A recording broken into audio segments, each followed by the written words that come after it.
울산시가 LH 직원의 부동산 투기로 촉발된 울산시 공직자에 대한 부동산 투기 의혹을 조사한 결과 투기가 없었다는 결론을 내렸습니다. 그러나 시민단체와 일부 정치권에서는 신뢰할 수 없는 조사 결과라며 잇따라 비판적인 입장을 밝히고 나섰습니다. 김영환 기자입니다.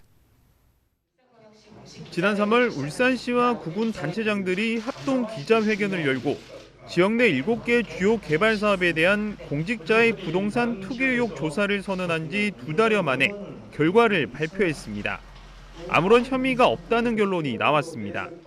울산시는 특별조사단을 구성해 5,900여 건의 거래 내역을 확보하고 개발부서 직원과 가족 등 4,900여 명에 대해 대조 작업을 벌였습니다. 조사 결과 3명이 개발사업구역에 땅을 취득한 것으로 나타났지만 공무원 임용 전에 매입했거나 개발부서에 근무하기 전에 매입, 또 퇴직 3년 후에 매입한 것으로 나타나 미공개 개발 정보를 이용한 부동산 취득은 아니라는 결론을 내렸습니다. 또 자진신고 기간을 운영한 결과 15명이 최근 10년 이내에 개발계획 인허가 관한 사업지의 부동산을 취득했다고 신고했지만 개발부서 근무자가 아니어서 투기가 아니라고 판단했습니다.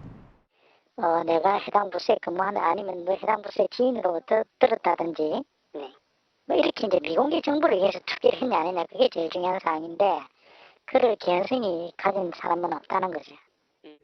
이에 대해 일부 정치권과 시민단체 등은 신뢰할 수 없는 결과 발표라는 입장을 밝혔습니다. 정의당은 셀프 조사로는 한계가 있다며 오히려 공직자들에게 면죄부만 준 꼴이라고 비난했습니다. 시민연대는 차명거래 등에 대한 사실관계를 확인하지 못했고 조사 대상이 7개 사업 범위로 한정돼 있었던 점, 그리고 법인을 통한 우회 매입 등에 대한 조사의 부실 등을 지적했습니다. 믿고 싶은 소식이나 믿기에는 신뢰가 가지 않는 발표입니다. 차명 투기와 7개 사업 이외의 곳은 조사하지 못한 한계가 있고 개발 이익이 높은 인적 부지와 법인을 통한 우회 매입 등의 조사도 이뤄졌는지 밝혀져야 할 것입니다. 한편 울산시는 15,000여 세대가 들어설 예정인 울주군 선바위 공공택지지구 지정과 관련한 부동산 투기 의혹 조사에도 착수했습니다. 국토부에서 조사 요청이 들어온 사안으로 공직자 4,000여 명을 대상으로 미공개 정보를 이용한 투기 여부가 있는지를 조사하기로 했습니다.